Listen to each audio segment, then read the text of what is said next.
Are you alive? Are you alive? Huh? Mm-hmm. Enjoy that spot, because the cat's going to come in here and he's going to demand it. Okay. Hello, everybody. Welcome to Houston Have a Problem. Today is all about problem solving because it's Charity Tuesday. Woo! Yes! So, oh, shoot. I need to bring up... Sorry, one second. I need to bring up the show. Go there so I can see what the totals are. Because for some reason it stopped giving me the totals for donations on my normal live stream screen. So I've got to bring up myself. It feels very meta. My channel, yes. And the cat's screaming to come in. I'll have to wait just a second here. Okay, I'll do that. And then we pause so no sound comes through. And where is it? Oh, 321 bucks already. Fantastic. All right. Come on in, cat. Want to come in too, kitten? Want to come in too? You're right there. Want to come in? You want to come in? Want to just sit there and stare at me? Huh? Come on. There you go. Yeah, that's the stuff. One second. The kitten is really waffling between coming in or not. Now you're trying to climb the door. All right. If you're just going to... now I can't close the door because you're pausing the crease. Kitten. Come on. Come on. All right. Run away. Whatever. All right. No kitten. But we got the fat cat, as per usual. $386 now. I didn't have anything planned for giveaways of this show. We are raising money for the Rainforest Trust, a platinum rated charity that looks to preserve and restore rainforests, particularly in the Amazon. This was thanks to Wrong Conclusion, who was our biggest donor last month for our St. Jude's charity. And I granted the choosing of the charity to whoever donated the most, and Wrong Conclusion won. And did you get your packages yet, folks? Sorry, I got sick and then I couldn't mail them, and then I finally mailed them. So everything went out. Hopefully Wrong Conclusion got your calendars, and people got their mugs, and what else went out? Shiny shirt and Christmas tree ornament. So I think the shiny shirt goes to Canada, so that might take a while. And the Christmas tree ornament goes to Belgium, so that might take a while. But everything's out, gone, poof. I should have a raffle of some kind. What can I raffle? What can I raffle, Monkey, that would work? Man,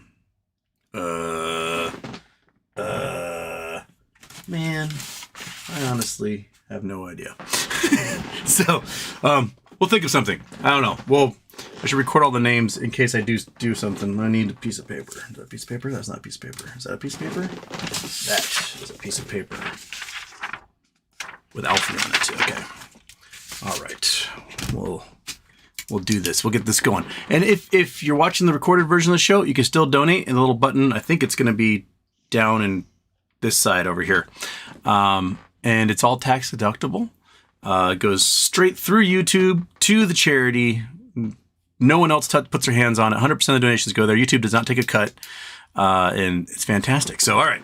Casey Chapman, thank you. Casey Chapman. Hello, Chapman. Martin Irvine, thank you.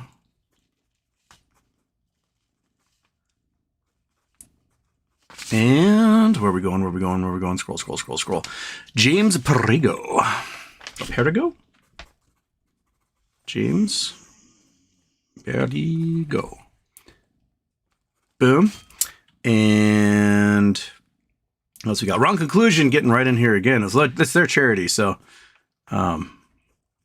they chose it. Fantastic.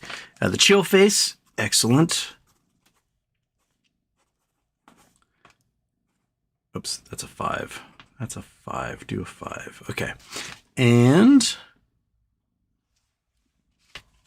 avocados. Oh, whoops. I missed one.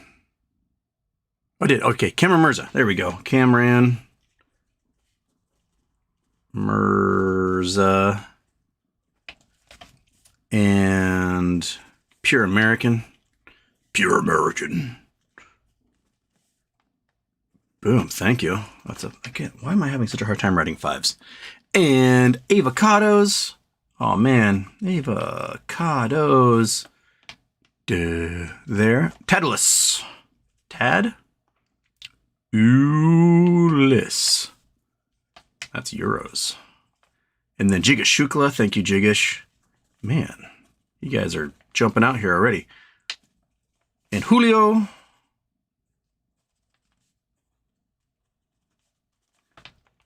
Boom. We're at $537. Holy smokes.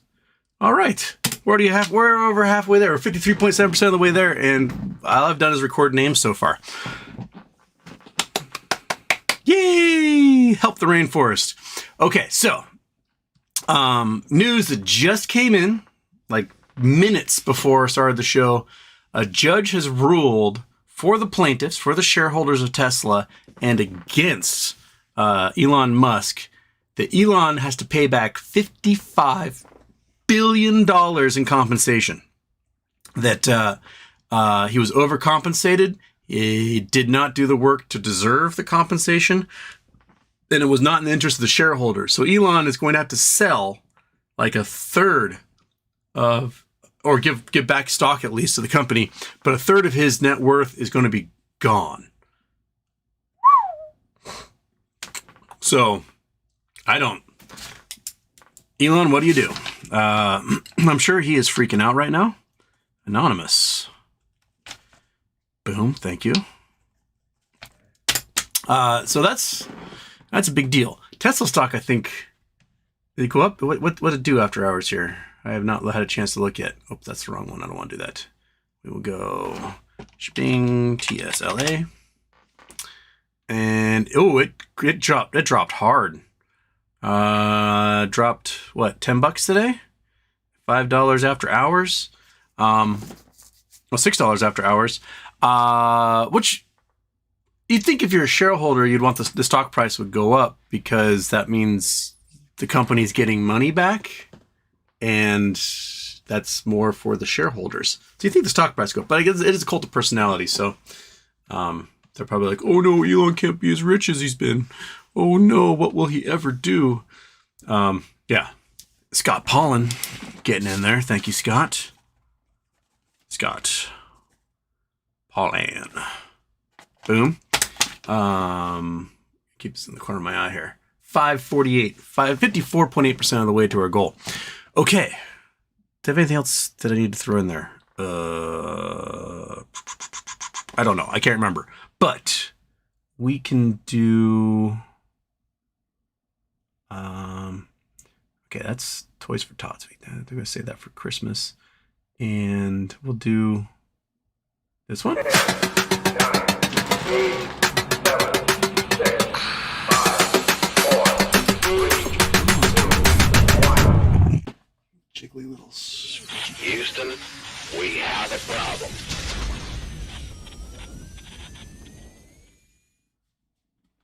Okay. I got my Rainforest shirt on too, by the way. I don't know if you noticed, but it's very rainforesty. Raising money for the Charity Tuesday. Oh my goodness. I almost didn't forget to turn it off. And I'll make sure all the other ones are off. Off. Okay. No second intro for you on Charity Tuesday. Okay.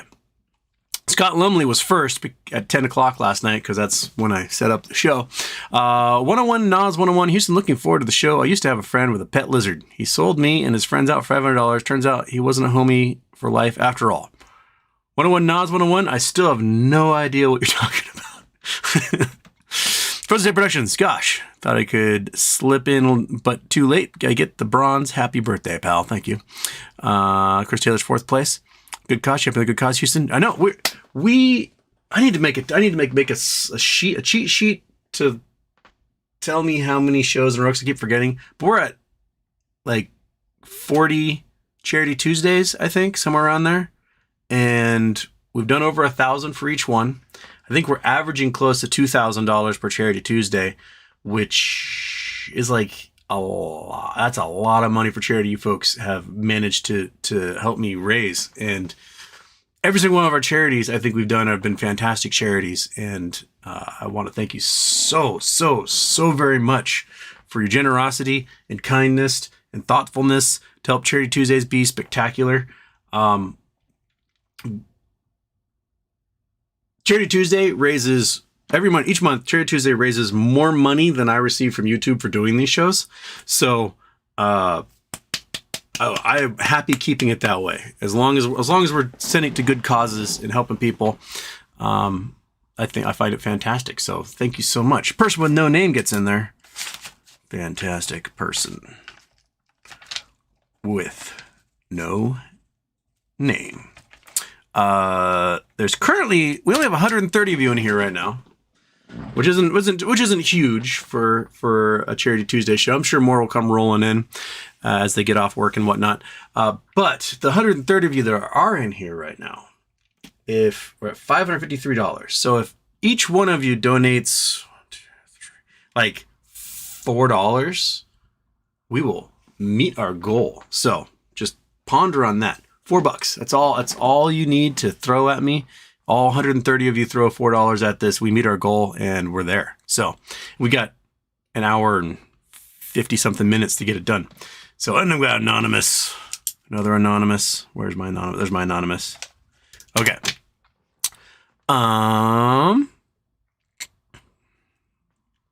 Alexander K. Finra and the SEC have one more day to respond to Congress about MMTLP. Oh, Finra doubled down. It wasn't Jake Chase or whoever was at Finra said, nope, there is only 2 million short shares of NextBridge. And NextBridge made it very clear that there's far more than 2 million, that they've been approached by short hedge funds to close positions, and they're asking for much, much more than 2 million shares. So Finra, if they put that in an official signed document under penalty of perjury and send that to Congress, Finra is going to, they're screwed because the evidence is showing that the short shares are far bigger than that. We have, sorry, something in my pocket. There we go. We have evidence that individual brokers are short over 200% each. And that information is going straight to members of Congress and to the board of NextBridge, and they know that FINRA is lying, and the SEC is just kind of obfuscating. They're like, well, I don't know what's going on. I don't know, but they're in charge of FINRA. So it's like, if you're at the grocery store and your child starts like peeing on all the vegetables in the produce section, and you sit there and you just watch them do it and go, I don't know what's going on, man. You are going to be culpable for your child peeing all over the produce. So that's basically SEC right now. FINRA is pissing on the produce, and the SEC is like, I've heard of people peeing on things before, but I haven't looked into it yet. And meanwhile, the video of the child peeing all over the produce, FINRA peeing all over the produce, is like on every news channel out there. It's another anonymous. And Sir Barther. Thank you, Sir Barther. And Alexander K. Oh my goodness, here it comes. Alexander K. Another anonymous. Boom. We're at 653. What? Dude. Of $1,000 raised, $653. We're 65.3% of the way there. We're only 15 minutes into the show. I've talked more about how much money's been donated than I have anything else on the show. That's how quick we are into this thing. Okay, Coffee Donuts and Homer. We have been talking about the Evergrande bonds for almost 2 years, and finally, the mainstream media is onto the story. Finally!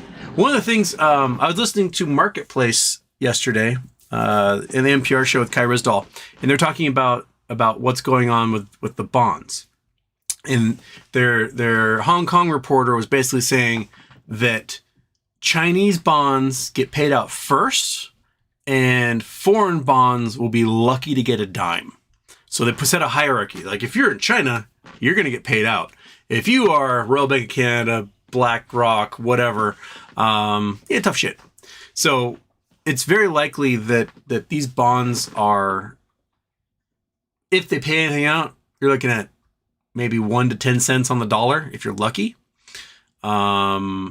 Again, from 2 years ago when we were looking at the balance sheets of these banks that someone got from the Bloomberg terminal, 5-6% of Royal Bank of Canada's entire holdings is Evergrande bonds. That's it. And that doesn't. I don't even know if what they have in Country Garden or any of the other real estate companies that are going belly up in China they're all defaulting, but maybe 10% of all their holdings are in these Chinese bonds. That's a lot. That's more than you get on interest for pretty much any product or service you offer, which means they may not have enough money in the bank to cover deposits, which, is the Canadian government prepared to bail out a bank as large as Royal Bank of Canada? Royal Bank of Canada it's not like the size of like UBC or Credit Suisse, but it is an international bank that's outsizes the population of Canada for how much assets they manage. So it can be really squirrely, I think. It can be it could be and it's I see it domino affecting, because you combine that with the regional banks and all the commercial real estate that they're going to be underwater on, and yeah, it's just, I don't think it's good to be in banking right now. If I were the head of a bank, if I were like a big giant CEO, CFO, COO, someone who managed a VP of whatever, I would retire right now, be like, I gotta spend more time with my family, and check out and wait for this whole thing to go, because all those people who are still there are going to get blamed, and you'll be on vacation in Bermuda or on your yacht or whatever, skiing in the Alps while everything goes to shit. And when it's all gone to shit, you can then be like, you know what? I've spent my time with my family, and you come back to your job. And as you come back to your job, you can help rebuild from the ground up. So there'll be nothing but growth from that point forward, and you'll be like a hero. So I'm sure many executive level positions are watching my show right now at various international conglomerate banks, and you're going to heed that warning. Leave while you still can. Okay. Kevin Rainin, Houston. Happy birthday. Glad you're feeling better. Looks like a little movement out of No Labs today. Any news or just negative beta? No news that I know of. I didn't. Usually they're really good at sending out investor news via email. I've not got anything from them. What did they do today? Well, yeah, went from 40 to 50 something. High of 52 today. So that's 23% increase out of the blue. Who knows what's going on? I wouldn't mind. I'll be honest. I wouldn't mind No Labs price and not have a big boost until one of these plays pays off and I can invest just a shitload. Right, monkey? That's what you want, right? Just loads of shit, right? Millions of shares. That's what I want. Okay. Case Chapman, Houston. Why should you never fight a dinosaur? You'll get your ass kicked. Tired of thumb twiddling, so we're running terrible dad jokes to pass time. Have a good show. I think it's that is infectious. I think you guys have all been poisoned by Jason Blackwell. Don sees your shade him. Don sees. Boom. All right. Let's look here. 678, 67.8% of the way there. We're so close. We're at 179 of you watching, which means with 300 and whatever, each of you could donate like $2 right now, and we would meet our goal.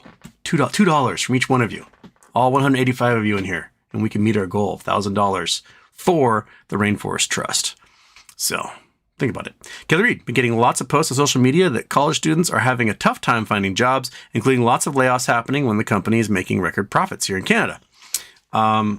It sounds a lot like 2007. So I got my undergraduate was December 2006, and because I took 8 years to get all my degrees. I bounced around. I was a baseball mercenary. I took time off. I worked for .coms. I played baseball in Europe. I did other things. And just about that time, enrollment at colleges were starting to spike because people were starting not to be able to find jobs. And especially like young people that were, between 18 and 30, they're like, well, there's no jobs. I can get some financial aid and I can go to college. I guess I'm going to do that. I'm expecting college admissions to start going up. They were really, really down last spring. Edmonds College, one of the schools I teach for, enrollment was down 40% last spring. Oh, now the kitten wants to come in? You want to come in, buddy? Oh, it's the orange cat. Hi, orange cat. You can come in, dude. You just gonna scratch the door and wander away? Come on. Quit flirting and just come in. All right, I'm closing it. Cats, man. Make up your freaking mind. At least this fat one knows he wants to come in when he comes to the door and yells. All right. But yeah, so I expect to start to see college enrollments going up because when the economy goes bad and people don't have anything, they go get an education. Yeah, you might owe lots and lots and lots of loans, but at least you'll be able to like pay your rent, put food in your mouth, gain a new skill, and that's what they do. Prontal is getting in here. Prontal. And Javier Martinez.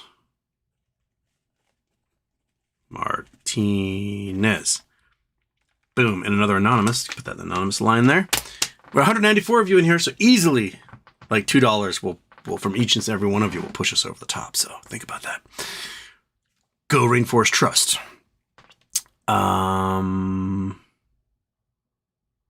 Is it factory? Charlie Gasbag just deleted a ton of MMTLP posts. Oh, delicious. I wonder if Gasparino was contacted by someone, an insider or a lawyer, someone at NextBridge, and was like, look, buddy, this is what's going on. This is how many shorts there are. This is blah, blah, blah, blah. We're about to issue a digital equity. We have going to Congress with this information. You might want to shut the fuck up. I wonder if that happened. Like he had Pulte on last week. It was last week that he had him on to talk specifically about MMTLP, and they didn't really cover it. But yeah, Gasparino, if you want to have me on, I will gladly sit at your desk in New York, and I will talk about NextBridge, and I will blow your mind. Your viewers will be like, oh shit, what's going down? So, by all means, fly to New York. I will gladly talk about this with you. I will also be 1.5 feet taller than you. Lisa Sa. Suggestions for names for a stray neighbor's cat I've been feeding. Male, black and white, big appetite. Penguin. The Penguin. Domino. Oreo. My brother's big fat black and white cat was named Mr. Magoo. He was hilarious. What other ones? Chupa Batman's taken. You can call him Chupa Batman the second. Right? Oh, right, monkey butt? Let's see here. Black and white fat cat. I like really big nonsense names. Like lawn clippings. Or roadside assistance. Or slippery when wet. Warning, trailer swings wide. Stuff like that. Make fantastic. Oh, Michael Ahero gets in here. Fantastic. Michael Ahero. I like saying the last name Ahero. That's a good last name, Michael. I like Ahero. Not good. Like I think my favorite name to say ever was former Boston pitcher Rolando Arrojo. I love that name. That's just a good name. All right. And Crayola for breakfast is in here. Crayola for breakfast. Boom. And Moonwad. Way to go, Moonwad. Bam. $803. We have 199 of you. If everyone just donated $1, we will meet our goal. We're just doing math here. Just brain math constantly. Okay. As Lisa saw. B2B brand. Well, good that he's deleting them. They are saved forever, regardless of deletion. Will be more impactful later. The Wayback Machine's got it. Some of the biggest trees in South American rainforests have their wood used exclusively for making flooring to transfer truck dry van trailers in the USA. Unsustainable. Really? That's very specific. Tropical hardwood be used just for the flooring of a dry van trailer. I did not know that. There's a show. It was like a really low budget production show that was on Amazon Prime years ago that I watched. It was like the world's most dangerous journeys or something. And it was a little half-hour show, and this documentary crew would just follow some random person in the third world as they like got in their vehicle and tried to traverse the jungle or go over crazy mountain pass or like get bamboo from the jungles out to the Bay of Bombay or whatever.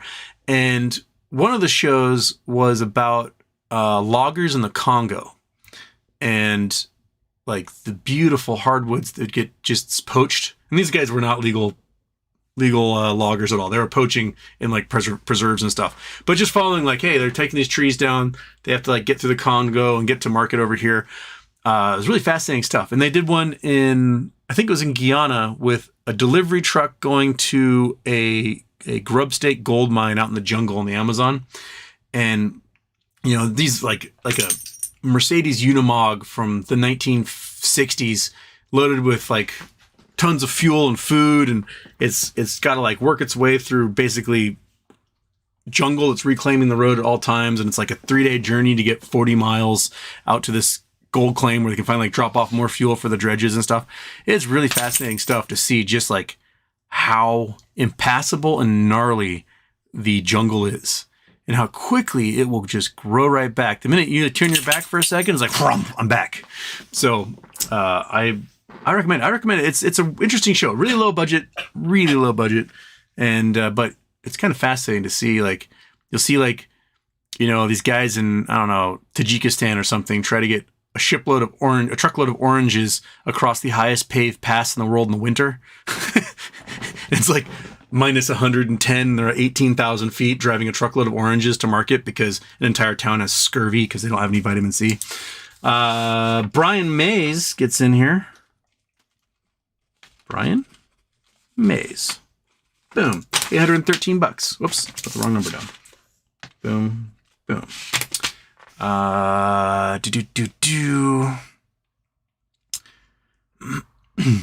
Kelly Reed, happy birthday, Sin. Do you think the crash is coming after the elections?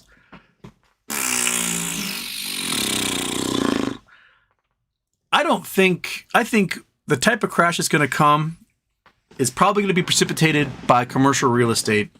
And I don't think commercial real estate has a timetable with the elections in mind.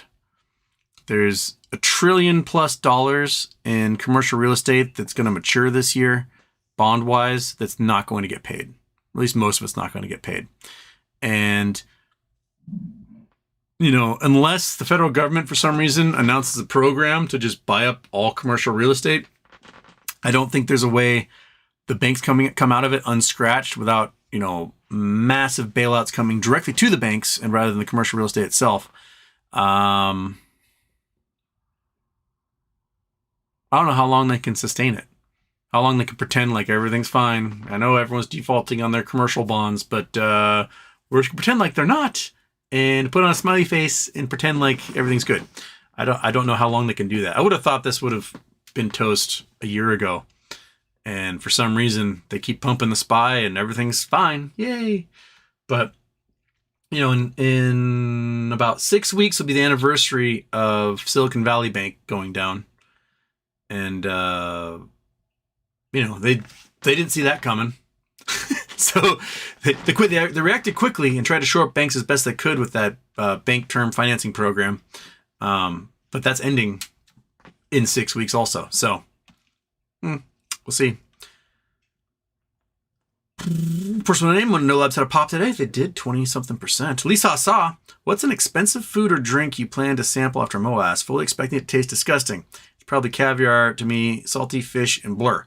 I had caviar before. I did not enjoy it. I have no idea if it was good caviar or bad caviar or just that's how caviar tastes. But it did not, I was not impressed. I was not like, ooh, I'm going to fight wars over this. Something that would taste disgusting. I never really wanted to try things because out of like, I thought this is going to be gross. Like I've never had foie gras, but apparently it probably tastes really delicious. That's why people like stuff the ducks with them or the goose with food. But I'm not a liver person. I don't really like liver pate or liver in general. I'm not a fan. And the idea of like eating the thing that processes all our toxins and I don't know. I don't eat liver. It's not my thing. What monkey? What? When I had whale, it was not that delicious. And I was tricked into eating whale in Bergen. I was walking through the fish market in Bergen, Norway. Just like looking at stuff. And this guy's like cutting a fish, some sort of smoked fish. And I'm kind of watching him cutting it. He's like, you want to try a piece? I said, sure. And I gave a piece and it just tasted like really dry, really smoked something. And he's like, did you like it? I was like, not really. He's like, do you know what it is? I'm like, I'm guessing because you're smiling that it's whale. He's like, it's whale. It was not worth it. I did not enjoy smoked whale. I had a horse salami, tasted like regular salami. I had puffin in Iceland, tasted like bird, fowl. Like exotic meats have always been decent. Like I've had, rattlesnake and alligator and stuff. Ostrich is delicious. Ostrich is like a really delicious lean steak. It's red meat. It is really good. Isn't it good? Isn't it, monkey? He would eat it all day long. I don't know. What else? What are those like spoiled black eggs that are really popular in Taiwan? I watched people eat them when I was a kid, and I was like, I never tried it. So I'd not had it, but I watched people eat it, and the smell and the look, and I was like, no, I don't want that. But maybe if I ever go back to Taiwan, I will give it a whirl. James Perigo. Houston, happy birthday. Congress is supposed to get an answer from Finra tomorrow. Do we know what happens if they just don't? Do you think MMLP saga is drawing to a close? I think the MMLP saga is drawing to a close. If and when the S1 is like given the green light, I think it's a 60-day clock. 60 days, and they're going to do something different or something amazing. If something happens with Congress or a settlement between FINRA and the SEC and NextBridge before then, cool.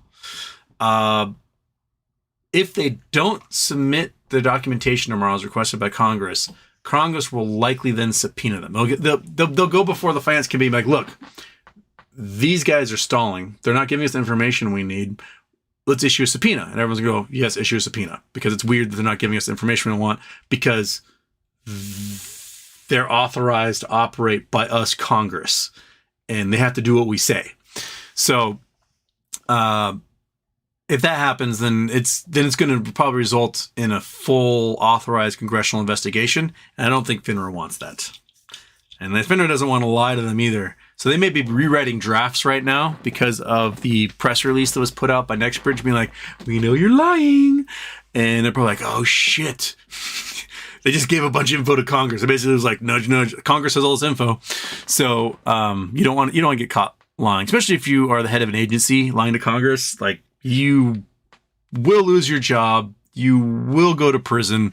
Not good. Not good. Squampska's here. I haven't seen you in forever. Where have you been, buddy?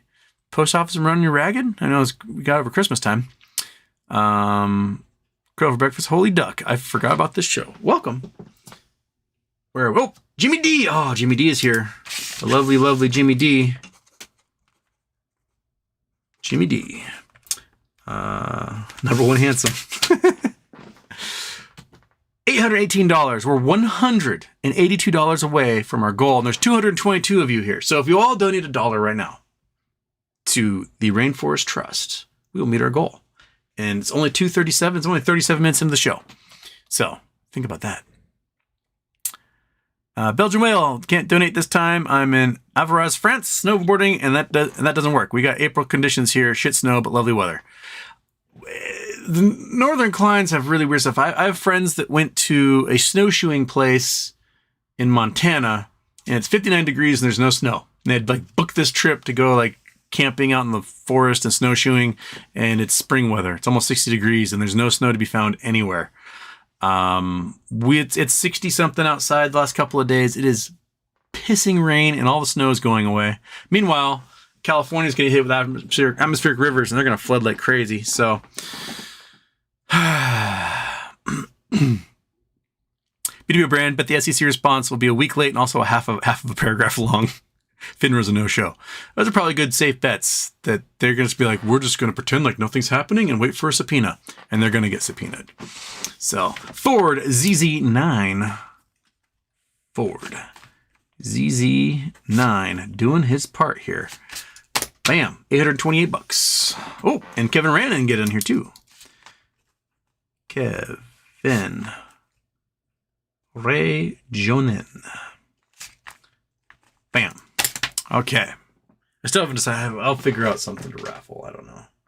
What can I do? I'll find something cool. What do you think, Monkey? You're staring at me as if you're going to get something. It's not yet, dude. Not yet. Okay, how about this? From this point forward, every $50 donated, like we've got $50, Monkey Butt gets a nuggie. Yeah? So no nuggie yet. You don't get one until $50 more goes in there. And then you get a nuggie. That's the bribery we're doing. Get this sweet dog and her big brown eyes just trying to bore a hole in my skull right now.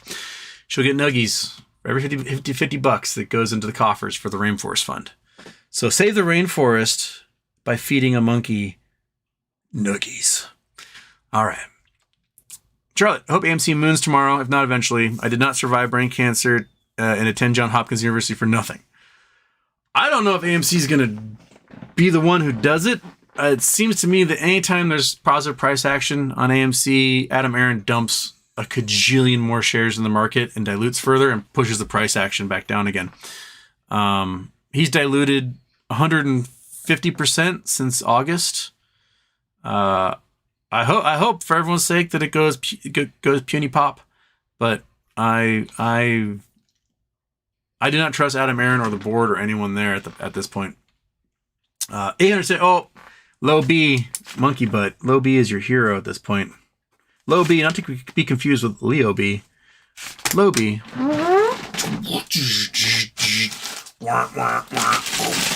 That's right. Oh, nuggy time. Nuggy time. Come get it. Come get it. Come get it. Come get it. Come get it. Oh, so close. So close. So close. There you go. Yeah. The Nugsters. The Nugginator. All right. We're at $878. 87.8% of the way there. And oh my goodness. Chris Taylor. Monkey Butt, you're going to get fat. Chris Taylor got in there as well. Holy smokes, dude. Holy smokes. Uh-oh. Gotta finish that one first.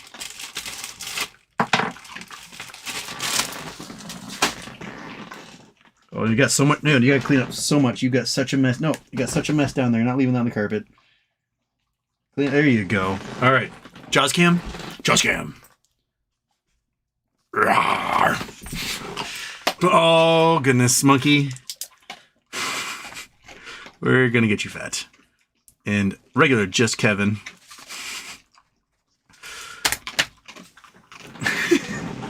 Do I have something else I can give her other than... Oh, what's this? Is there a thing still in this thing? There is silicone packets. No, nothing in that one. That is all done. Okay. What do we got up here? I gotta see, Monkey.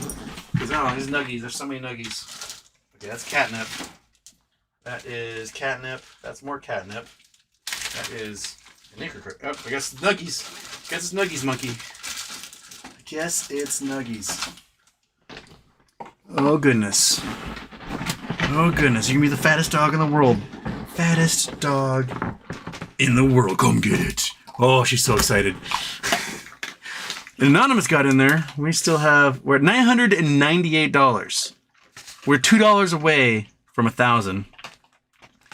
And Monkey has now had 3 Nuggies.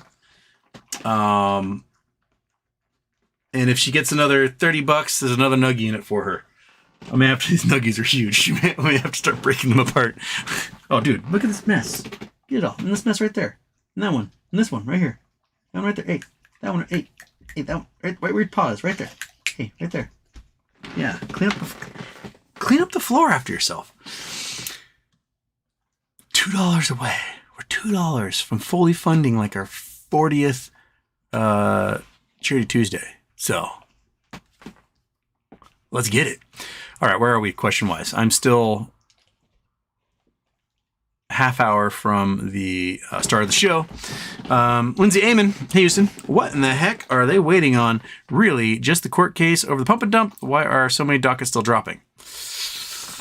My guess is pump and dump. That's my own personal educated guess, is that they don't want to reveal their hand until they can guarantee all the stuff is out of the way. Oh, here we go. We got some more anonymous in here. There's a 5. There's a CA2. We did it. $1,005 in 43 minutes. We raised $1,005 for the Rainforest Trust. Good job. And Monkey still has a chance to get more Nuggies. If more people keep doing, oh, it's the eyebrows are like, yeah. Oh, yeah. Oh, aren't you just a happy dog? I think she knows that the one sitting on the desk waiting in case. Lila. Or Lila? Boom. $1,010 now. J-Dog, Amelia Earhart plane might be found after 87 years. I thought they found it a while ago. Is this a new Amelia Earhart plane found? News of exploration plane found. Explorers think they found Amelia Earhart's long lost plane 1 hour ago. Sonar finally uncover it. Ooh. Let's see this. Let's go here. Let's chrome it up. Done. That might be a plane. Okay. New deep sonar scans reigniting interest in one of the 20th century's most enduring mysteries, disappearance of Amelia Earhart. For those in charge of maintaining the world's largest Earhart archival collection, last week's news appears not only credible, but extremely promising. The potential discovery of the location of Amelia Earhart's plane is incredibly exciting. Sandy Morris, Purdue University's head of archives and special collections, tells Pop Science. Earhart joined Purdue's faculty in 1935 as an aeronautics advisor and counselor in the study of careers of women. The location of the found object in the vicinity of where the plane may logically have gone down when the flyers were en route to Howland Island, and the imagery the scientists captured is compelling and appears consistent with the shape of a plane. Okay, so how deep is it? 350 nautical miles from Howland Island. They've expected to land, refueling, inclusive. How deep of water? How deep of water are we?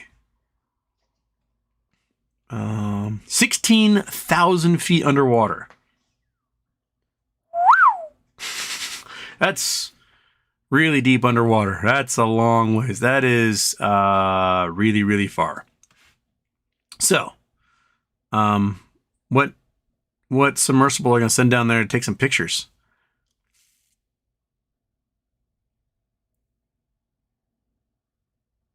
All right. Good to know. 16,000 feet. What? Space Monkey. Get in here. Space Monkey. Boom. $1,015 is where we are. We're 1.5% over our goal. Way to go, everyone. Good job. Avocado's lead story at NPR right now is Evergrande. Interesting. Have a great show. It's yeah, I think the narrative is going to be the economy crashed because of China. That's what we're going to do. We're going to blame China, even though we have a whole bunch of shit banks and unwanted commercial real estate here. We're going to blame China for it all because it's not us. It's not our fault, right? It's going to be all them. Bill Coyne, source, Wall Street Journal, UPS to lay off 12,000 people. Yeah, there's a lot of layoffs happening right now. It is layoff central going on. Yep. Bill Coyne, Wall Street Journal, articles on U.S. bag holders. Yep. If you are a foreign holder of those bonds, you are probably not going to see a dime. They're going to pay out the Chinese as much as they can, and that's that. I'm a friend. Aloha from Wahoo. What's good, HW? When's your next trip to Wahoo? I'm sure some of the guys here would love to grab lunch. I would love to make it to Wahoo. I've been to Wahoo, and when was the last time I was outside the airport in Wahoo? Because I've like flown to Wahoo and then you use that transfer to the Big Island. The last time I wandered around Oahu was probably like 2008. So it's been a while. So yeah, I wish I could throw Monkey in the plane with me and we could go have a great time in Oahu, but she'd have to go through like 6 weeks of quarantine and stuff, and that's just not fair. So I gotta leave Monkey at home. Can't bring her with me when I fly to such places. Scott Pollen just had a boomer lay into me about cost of living and education when they were young versus today, and it was something like this: when I was your age, I made 10 cents per hour. Yeah, but the cost of tuition was $400. And they say, and my loan was at 8%. And I was like, my loans are 8%. And they said, so what's the difference then? Your loan was $400, mine's for $40,000. Yeah. My dad, I've told the story before. My dad went to Virginia Tech from 1954 to 1960. He did 2 degrees. He did mechanical engineering and architecture. So he's there for 6 years. He was a swimmer. He didn't get a scholarship for swimming, although he was the Big Ten champion and set the record for backstroke back then for the 100 backstroke. But his tuition was $125 a term. That included classes, tuition. That included room and board, so his meals and his place to stay, and included laundry service. He would take a bag of laundry, hand it to a young woman. She would wash it, fold it, hand it back for free. $125 a term. My dad's entire 6-year university education at Virginia Tech costs less than 1 month of my student loans. That is the difference. I didn't have someone do my laundry for me, right? When my dad, 1960, minimum wage was $1.25 an hour, which meant for 200 hours of work, 5 weeks of work over the summer, my dad could pay for all of college. Right? Minimum wage is $7.25 now. On top of that, college tuition is not $125 a term. If you want to go to a school like Virginia Tech, it's probably about $10,000 a term is tuition, and that doesn't include room and board. So we're looking at maybe $25,000 to $30,000 a year to be able to go to school and eat food and have a roof over your head at a place like Virginia Tech. So how many hours? What we gotta do? Boom. Calculator time.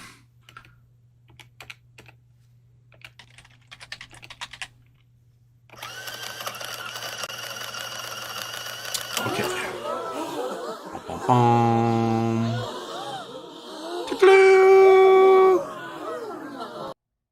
All right. That's not calculator. That's Chrome still.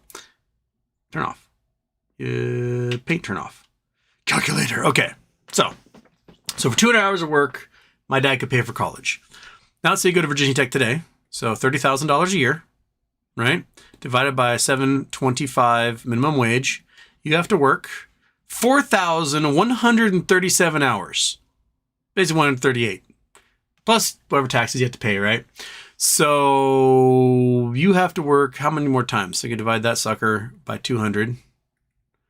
And you have to work 20 times more than my dad did to pay for his college. So 20 times more. So it was 5 weeks before. So multiply that sucker by 5.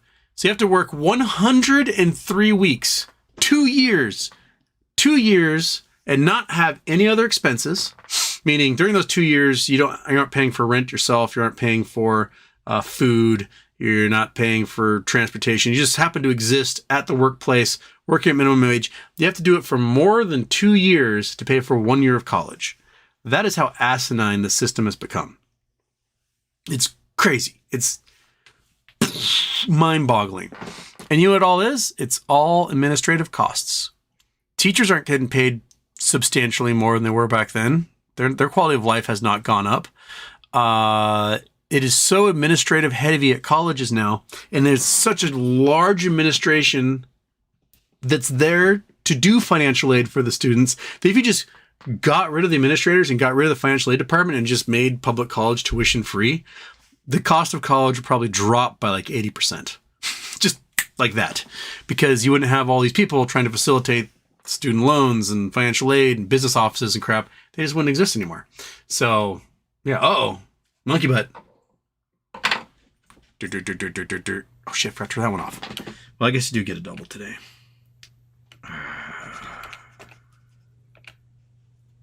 Monkey. Gotta wait. Gotta hold up, dude, because we just went through another round of 50. Okay, ready? You ready? Your eyeballs are on it. You ready? Whoosha! Get it. Come on, it's right there. It's right there. Look at that. Right there. Come on. Look at those little teeth. Get those little teeth on it. Come on.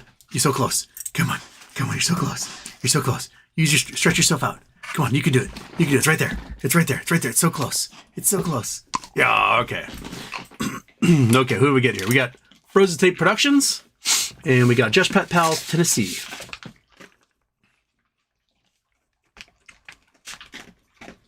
Productions. Boom. And, oops. And Josh Pet Pals, Tennessee. Bam! $1,045 for the Rainforest, people. Good job. Okay. So yeah, they just don't seem like I worked summers and I paid for college. Cool, old man. Like, fantastic. My meal plan at college cost more than your entire education.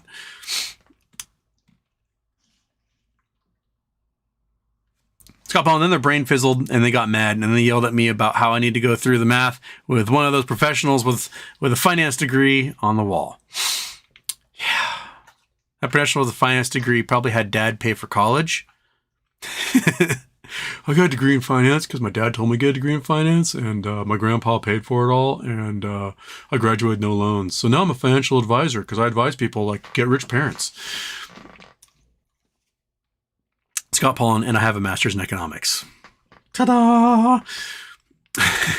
Chill face first. Oh, chill face, you were not even close to first. You have gone through like 10 hours worth of chats here. Scott Paul, happy Cherry Tuesday, everybody. Don't be a tight ass and donate good cause. Thank you. Yes. $1,045. We're 4.5% above our $1,000 goal.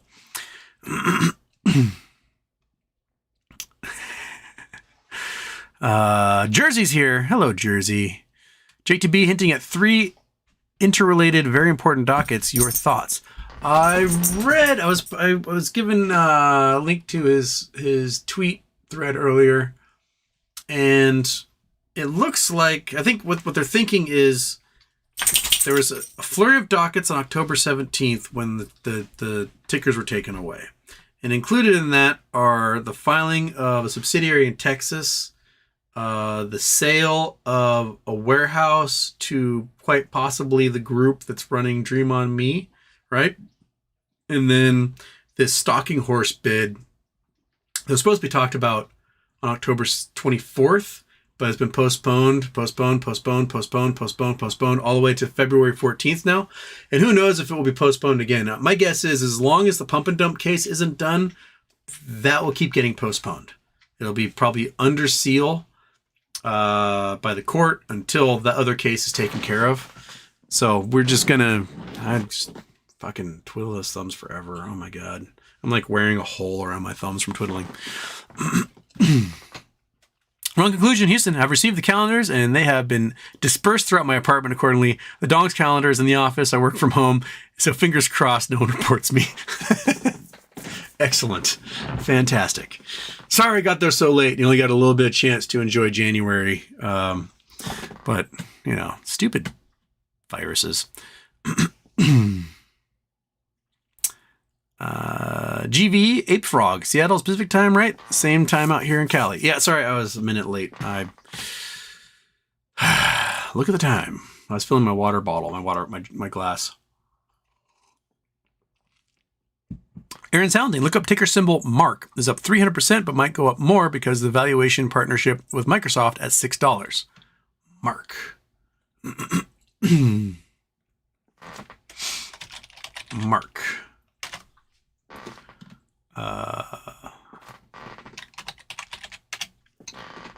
Mark stock. Why is it not?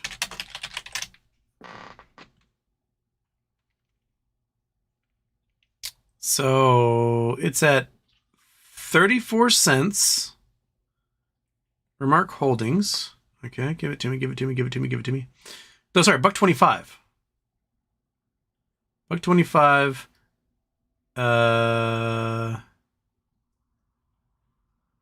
It went, where were you? 33 cents earlier today. Went to a high of $1.49. Oops, that's the one I want. Went to a high of $1.49. And so Microsoft is wanting to buy them at $6. That's what you said. Remark Holdings, AI-powered video analytics system for aircraft engine inspections. Interesting. I mean, it would be a good one to have had earlier today, that's for sure. Watch it go up. Like that. Remark Holdings. Noted, Aaron. Noted. Oh, God, I forgot to turn it off. Don't get your nuggie absolutely distracted me. You staring at your nuggie. Okay, it's triple one today. God damn it.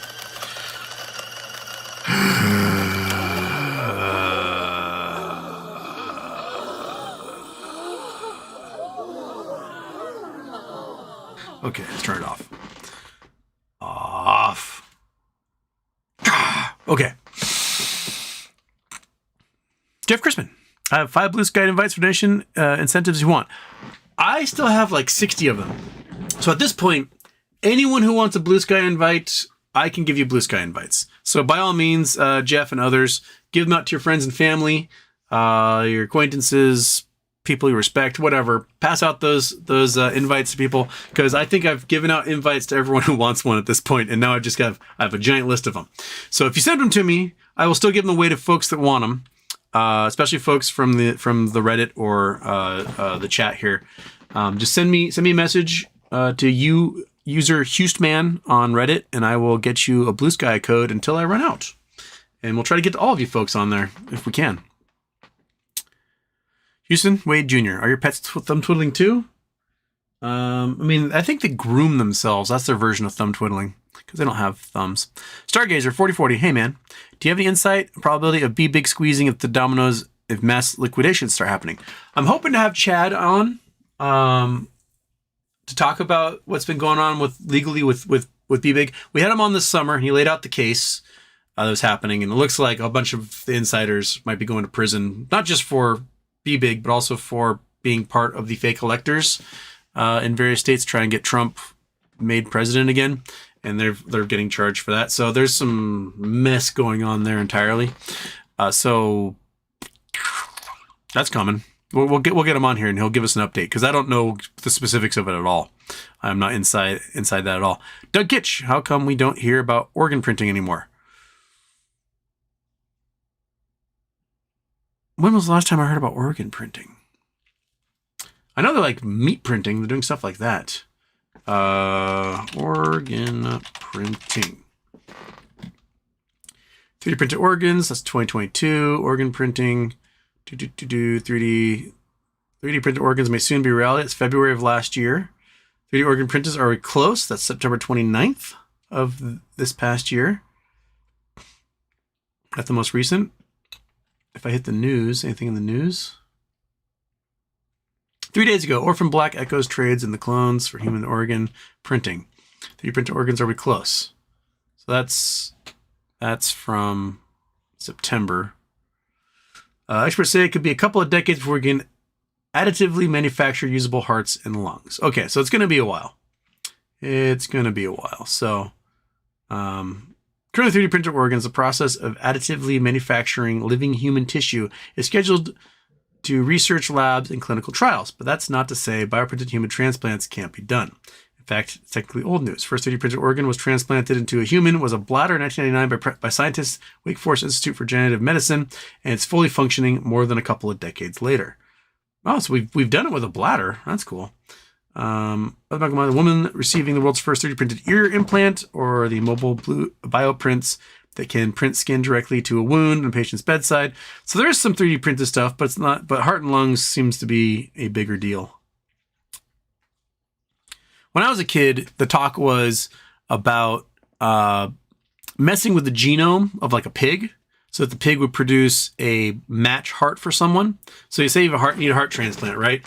They would genetically engineer a pig, take your heart genes for yourself and throw it into the pig. And then this baby pig will grow. And when it gets big enough, you take the human heart out of the pig, transplant it into you. And because it would have your DNA and your blood type and all that stuff, you wouldn't need all of the suppressive drugs. Like my friend Brett has to go. My friend Brett basically has to live as though he has full-blown AIDS, because they have to chemically suppress his immune system. Otherwise, his immune system attacks his heart and kills him. And the sad thing is that when you suppress the immune system like that, the parts of your immune system that attack like cancer cells and keep cancer from passing through your body disappear. And so basically everyone who gets a heart transplant or a lung transplant or major organ transplant, if they don't die from rejection or infection, they'll die from cancer eventually, a really aggressive cancer, because their body won't have the ability to recognize it and do anything about it. So being able to either print or have an animal grow a heart that's your design to your DNA is a really big deal. And in the future, hopefully that'll be a thing, right? Pure American, raffle the cat, raffle some gold, raffle your dinosaur. Mr. Ozuna, do you think time is a fundamental force in the universe or just a concept of the human mind? No, time exists because things change over time. How time is perceived is different for everyone and everything, whether it's an inert object or a living creature. So like, I think a lot of time perception may have to do with how many images your brain can process. So like humans, we process like 30 frames a second, our brains do. There are creatures that process much higher than that, so they might see time differently than we do. And then what speed you're traveling relative to other things also affects like perception of time. So time exists. Time is a thing. Time is part of the universe. Time marches forward. But I think a universal perception on time is not the same for all of the universe. I think it depends on brain chemistry, speed, whether you have a brain or not. It might just be a rock decaying over time or whatever. But yeah, I think time is a thing. The clock is a human concept, but time existing is not. Just like people talk about math is the language of the universe. No, math is the human translation of the universe. The universe does what the universe does. We created math to try and explain what the universe is doing. So it's a human creation. Hazel A. Houston, do you still have hope for BBYQ making shareholders whole? Yes. We're waiting. We're waiting for the pump and dump to be done. And I think that's going to be our trigger for cool shit happening. So just twiddle the thumbs until then. Tedalus, after more than half a year, I finally am able to donate and all the raffles are gone. What can I...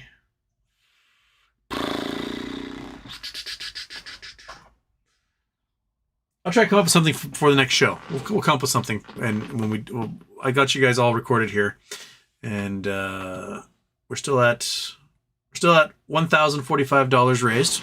So we beat the goal for every charity raffle we've done. We've beaten the goal, so that's fantastic. And the only time we had a goal of $500 was the first charity raffle. We'd raised $800. So that's the lowest level we've had. Everything past that has been beyond $1,000. So good job. Yeshua, GME and BBYQ, but keep an eye on HKD because hedge funds shit gonna explode again. Fake squeeze, but yes. Is HKD doing its thing again? HKD. These Chinese stocks, man. They, well, it's down $3.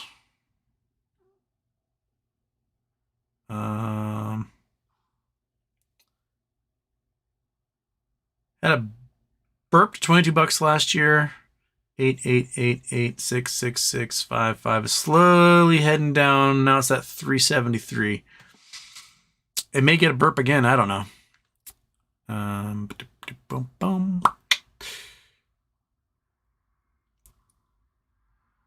Raffle affiliate Ting Raffle IOU for Problemo coins. I still can't get Problemo coins into a level 2 wallet where I can send them out. Because it's like, if I were to send out Problemo coins, my goal is to send out like 5,000 people, like 10,000 Problemo coins each. And it was going to cost me $100,000 to do that. So there's no way until I can get those coins into level 2. I've tried doing it in my LRC. I've tried doing it in like I just my loop ring. I can't. It won't take it. So I don't know how to do it. I don't have enough knowledge on that to get it in there. There's 100 million Problemo coins just sitting there doing nothing.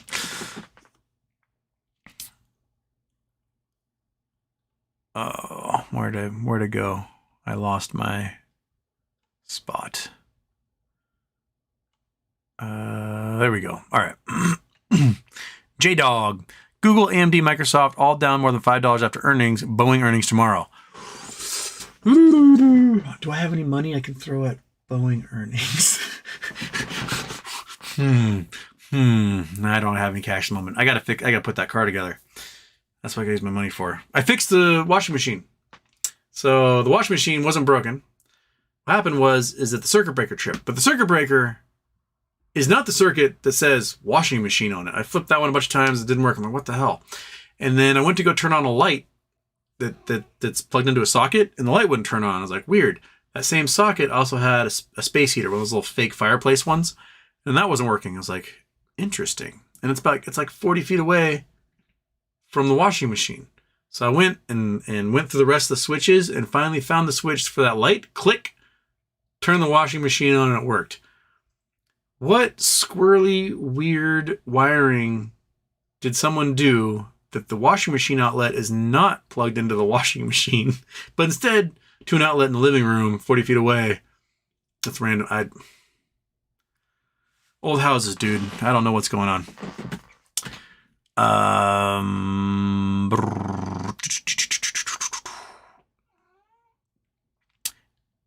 Antonio Baez, happy Trader Tuesday. Thank you, Antonio Baez. Avocados, Houston. At 1.5 speed because stupid Firefox wouldn't process Google Pay. Catching up quick. Well, thank you. Pete Donnelly, 84. Have you ever created a vision board? Do you believe in benefits of creating one? No. Although in elementary school, I did make a collage of really cool stuff, like Lamborghinis and Michael Jordan and things. So I have done that. But no, on a vision board thing, that's kind of woo. I'd never really... My sister believes in it very, very much. She makes vision boards all the time, and she's like, I'm going to manifest this, and then it never happens.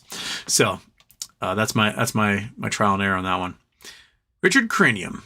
Dick brain. They're still trying to hit Elon hard, try to get him to sell X. They don't want us to have freedom of speech. Richard, there's no freedom of speech on X. Like, it does not exist. Elon has been banning journalists who are critical of him. They banned me for being mean to Nazis, but they banned the Nazis for being like, let's kill all the Jews. So yeah, there's no freedom of speech on Twitter. It's a far right hellhole right now, full of drop shipping scams. Just so many drop shipping. Like every blue check tweet under another tweet is all like, get this dildo washer. Get this thing to help your posture. Have you ever had socks that look like chicken feet? And it's just all this crappy drop shipping because they don't have real advertisements on there because all the real advertisers left because they aren't doing anything about the Nazis. Yeah. If you're gonna have Nazis on your platform, don't complain that your advertisers are leaving. Like, yeah, Elon Musk is not about free speech. Elon Musk is about speech he likes, and that's about it. Bitcoin Musk can always borrow against Twitter. Yeah. Imagine paying $44 billion for a company, and then less than a year later, the company is worth $38 billion less than that. It has a fraction of the user base. Oh my goodness. Talk about just fumbling the ball on that one. Ravensound. Hope he sells off all his holdings and other big name stocks at one time and crashes the whole market. Burns all hedge funds using those stocks as collateral. My guess is that he'll just take a chunk of stock he has and gives it back to the company rather than selling. But maybe he will. Maybe like, if I can't have it, no one can. Crash and then give him the cash back. Who knows? Scott Paul in Houston, can you please walk my boomer mom through the cost of living compared to 1960s for 2020? You're good at explaining stuff in a way that anyone can get it. Did I do okay talking about the college thing? I mean, in 1970, this would have been 1976, 74. Sorry, 74. 1974, my family was living in a house on the water in Sullivan's Island, South Carolina. If you guys know where Sullivan Island is, let's go to Google Earth. Turn off the Chrome.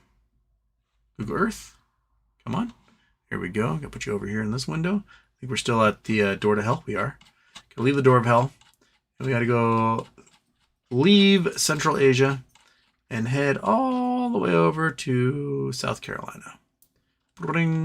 So it's right by Charleston. So there's Sullivan's Island here. So my family, before my sister Rachel was born, the captain, my family had a house that was waterfront. It's one of these houses along here, a little walk to the beach, beautiful beach, surf, warm water, all sorts of stuff. They had that house. My dad was working as an architect. He's making $10,000 a year in 1974. $10,000 a year, a family of 5, my 3 older siblings, my mom, my dad, and my mom was pregnant with my sister at the time. And they were able to live comfortably on $10,000 a year and feed a family of 5 in 1974 on Sullivan's Island. Okay, these homes here today. Let's look at Zillow. Let's see what Zillow is doing. Zillow.com. Okay, I gotta turn off the Google Earth, turn on the Chrome, turn off the Google Earth. Okay, Sullivan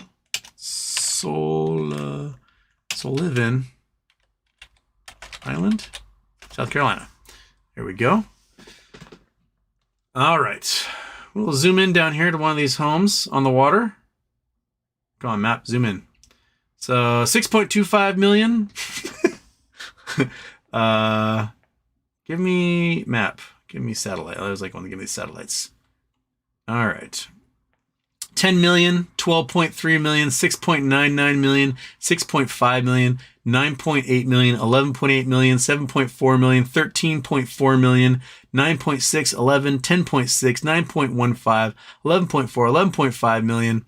So all these homes that my family 50 years ago on $10,000 salary, family of 5, all these homes are now between $7 and $14 million. There's no way someone earning the equivalent of, even with inflation, right? That $10,000 salary, let's say it's a $100,000 salary today. Okay. Your mortgage on $11 million house, what's a mortgage calculator? Mortgage calculator. All right. Loan amount. $10 million. 1, 2, 3, 1, 2, 3. I got 30-year fixed. Interest rate, probably 8%, because that's where they are now. 8%. Oops. Monthly payment, $73,376. So there's no way a family of 5 can live on the water in Sullivan's Island for $100,000 a year, which would be probably the equivalent of what my dad was making back in the 1970s today. So, yeah, that cost of living right there. Boom. Like, I was just in Miami hanging out with Julio, going through Coral Gables. My family lived in Coral Gables, one of the wealthiest zip codes in the entire country. My dad probably making $15,000 or $20,000 a year in 1976. And there's no way somebody making $150,000 a year could own an equivalent home that they lived in or rent one. Those homes are millions of dollars. It's not going to happen. So, yeah, it's silly. The cost of living is absolutely grotesque today. And real wages have not really gone up since the 80s. They've not outpaced inflation. It's CEO pay has. CEO pay went from like 50 times the average employee to like 900 times the average employee in that time. So, you know, the CEOs are doing fine. They're buying the houses in Sullivan's Island now. Peachy Sunday. Thank you, Wrong Conclusion, for choosing the charity. Happy birthday, Houston. Sorry, we are broke at the moment. That's okay. We met our goal. We are at $1,065. Ooh, another anonymous got in here. Fantastic. Boom. $1,065. Way to go. Cap T, if you would smoke, what would you? I have no idea what that question means. Like if I'd smoke cigarettes, if I'd smoke weed, crack, meth, what am I smoking? Am I smoking cholos? What am I smoking? Smoke you, cat. Chill out, man. Come up here. Come here. Come on, Fatso. Come on. Right here. Come on. All the way up. Look at me. Let's smoke some fat cat. Come on. There we go. All right. See, buddy? Look at you. You just little fat blob. This little dinosaur tail.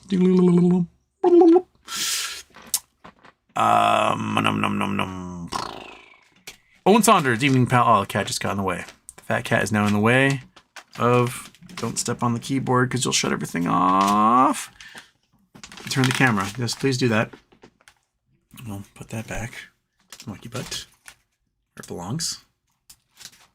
There we go. The kitty, if you knock all that crap off there, that desk is so messy right now, it is not fat cat approved. One sec. He is... You can just hear him making a mess here. I have to clean this desk so bad. You're just going to knock everything up. Oh, you're going to hit the thing again? All right, yep. Focus on the spare computer. I need to clean the desk and put that computer monitor up here. Okay. We're cool? Are we good? Okay. All right. Owen Saunders. Evening, pal. What's the judge decision against Elon mean? Also hope we get paid soon. It means Elon was overcompensated with the board and was not paying attention to the fiduciary duty of the shareholders and paid Elon way too much money, more than he deserved for his role. So he's got to pay back $55 billion. My guess is he'll just like take a chunk of $55 billion worth of stock and hand it back to the company.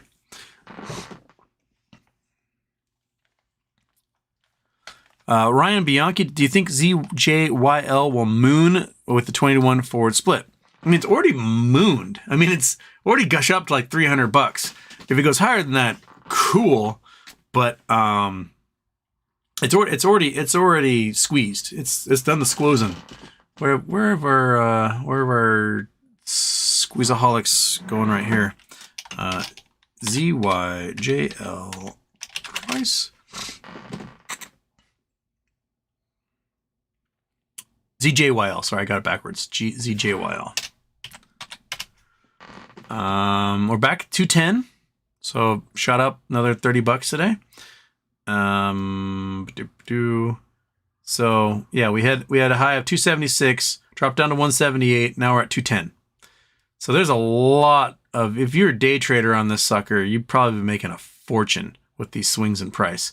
It's been as low as $78 this month. It's been as high as 300. So if you're day trading this thing, you're doing great. I have no idea if it's going to go full squeeze when there's a forward split on it. It seems to me that it's squoze twice in the last month already.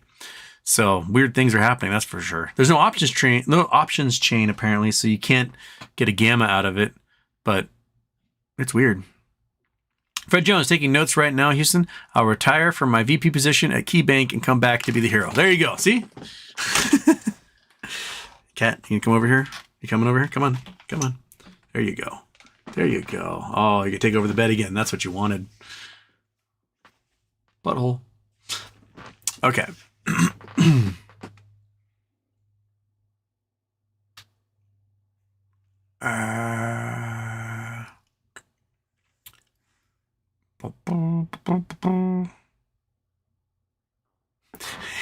Pure American renamed the show today to Make It Rain for Us. That's a good pun. Houston, how did Captain Hook die? He wiped his butt with the wrong hand. Perforated anus. Suljo Kozenek. Hey, bud. Any news on S1, S3 we need? Sorry, I've been busy in case you covered already. Please and thanks. No news on that. We are still waiting for the pump and dump case to be done before we probably see anything like that come out of the company. So just sit and twiddle those thumbs, man. If you get the news, it'll be all over media everywhere. So you won't miss it. Glitch. If you think about it, why Kenji is traveling so much in the world, I think he is just seeing the world like for the last time before he goes to jail. Got a bucket list, man. Got a bucket list to do. Those are racehorse names, not cat names. I think cats should be named like... I think everything should be renamed like racehorses. Just to give them the goofiest, weirdest names in the entire world. Crow Breakfast, I donated for Jumping Burger intro at the end. That's Jumping Burger intros for After Dark. So we can't do an After Dark intro for daytime. That just... see that light pouring through the window, illuminating the back of my head? Can't do that. Fred Jones, Houston. As an agent for Charles Gasparino, I invite you to come on the show. If the doors are locked when you get here, just wait outside. Someone will get you.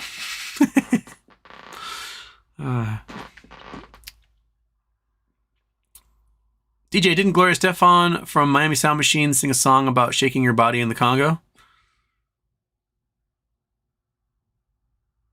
I don't know. When I went to dinner with Julio and his wife, we thought we saw Gloria Stefan's husband. It turned out to be the owner of the establishment who gets confused for Gloria Stefan's husband all the time. And he told us a story about being like Home Depot and the two of them meeting and being like, whoa. They apparently have a picture together. Stargazer 4040 Houston, any insight on a Be Big? Oh, we did the Be Big one. We did that already. Jimmy D, praying out MTLP finally paying out so I can go long Vega for QQQ and Spy. Get it, Jimmy D. Jeff Crispin, I have some Blue Sky invites if you want to use them. Oh yeah, we got past that. I have so many Blue Sky invites. By all means, send me a message on Reddit and I'll get you a Blue Sky code. And by all means, if you have Blue Sky codes you haven't given me yet, send them to friends and family. All right, we're still at $1,065 for the Rainforest. Got 35 minutes left, and we met the goal. We're good. Space Monkey, what's the donation prize this time? I have not thought of one yet. I'll come up with something. I'm looking for inspiration around the room, and I'll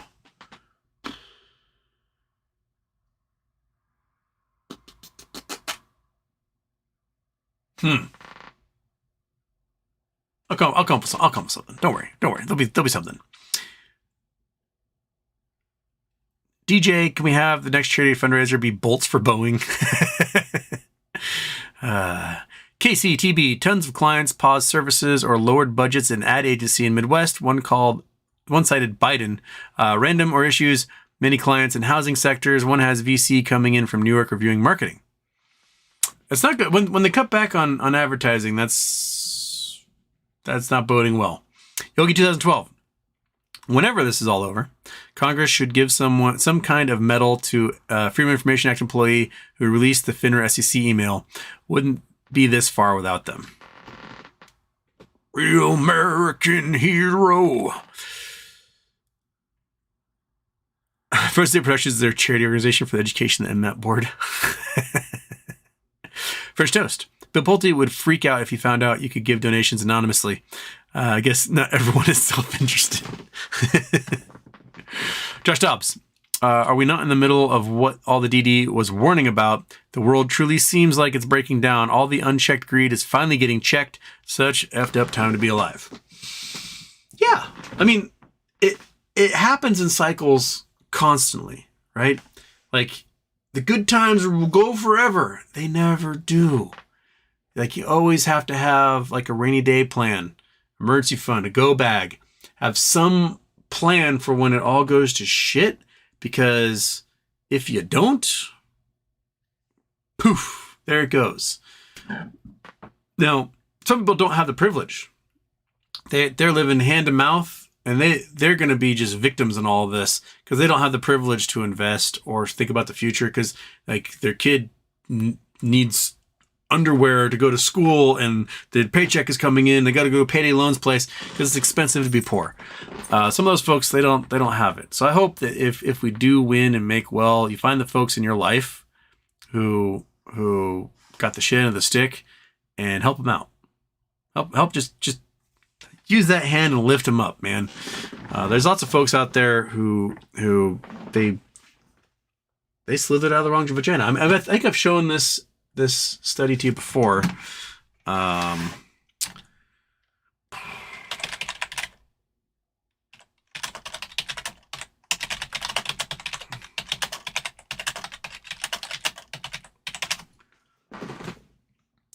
So this is from a few years ago, from 2018. The study was done by NYU. It was a Daily Mail. Daily Mail is kind of a garbage paper, but that's the first one that popped up. It's better to be born rich and stupid than smart and poor. Gifted children from poorer families are less likely to graduate than wealthy but low-achieving students. Not only that, but they looked at these kids over like 30 years, and when they did so, they found that the rich, stupid kids who had no skills and were dumb as dirt were still really rich, and the poor genius children never crossed into richness. Like, for being as smart as they are, they never like took that leap and were able to capitalize and use their genius for something else. So we don't really necessarily live in a meritocracy in any way, shape, or form. And my God, the Daily Mail just is like ad central. Chill out, Daily Mail. Just go there. Go to HKD. But yeah, so you know, it's hard to move up the socioeconomic ladder when you're at a huge disadvantage. And if we happen to move up the socioeconomic ladder, fantastic. Pat on the back. Help lift up somebody else. That's my advice. Don C. Shadem, send some billionaires down to sub to retrieve the plane. Michael Harrow, get James Cameron to look for the plane, do a movie about Amelia that stars Kate Winslet. I like it. That's using your brain there, Michael.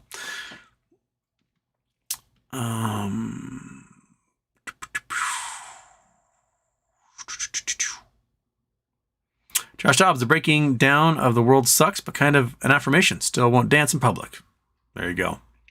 Stargazer 440 tried to donate. Error message came up. It happens. I don't know what the deal is. Sometimes it doesn't work. So that's okay, because we are at $1,070 because Daniel Batchelor got in here. Way to go, Daniel Batchelor. Daniel Batchelor. Boom. All right. Yogi 2012, when these banks go under, we should all act like Gasparino. You should have known not to invest in Chinese real estate. You'll never get paid. Invest in mutual funds. I like it, Yogi. It's petty and delicious. I love it. Bill Coyne, curious. Why would so many banks, investment companies invest in things like Evergrande, China, of all places? Seems insane. Because real estate can never die, right? All China's had is nothing but growth for the last 50 years. 10% growth year over year, 50 years. 50 years. It could never crash. Oops. It crashed. Like, it happens. Crashes happen, man.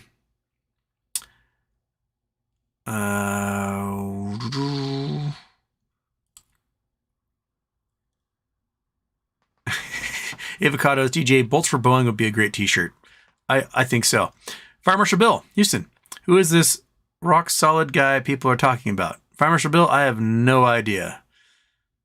That Lowell's dude talks about him all the time. French toast, college, such a scam. I don't think education itself is a scam. I think the way we're forced to pay for college is a scam. Other nations figured it out. You treat college like you do K through 12 and you just publicly fund it. But it's also a stepping stone into like going out on your own and becoming an adult and transferring into adulthood. I think if you want to go to a public college or university and you want to, and you get in, then it should be taken care of. I don't think graduating 1.6 million people a year with crippling debt is the way to make a healthy economy. It just isn't. Treat schools like any other public infrastructure and at least heavily subsidize it with the government. You know, that makes sense to me. And it would allow folks who probably wouldn't have gone to school because they're scared of being saddled with debt, but want an education, they would go and get it. One of the quotes that always sticks out in my mind from Stephen Jay Gould.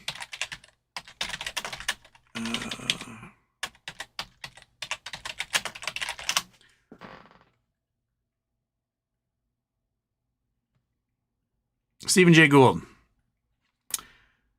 I'm somehow less interested in the weight and convolutions of Einstein's brain than the near certainty that people of equal talent have lived and died in cotton fields and sweatshops. Basically what he's saying is we don't necessarily live in a meritocracy where the best and brightest rise to the top.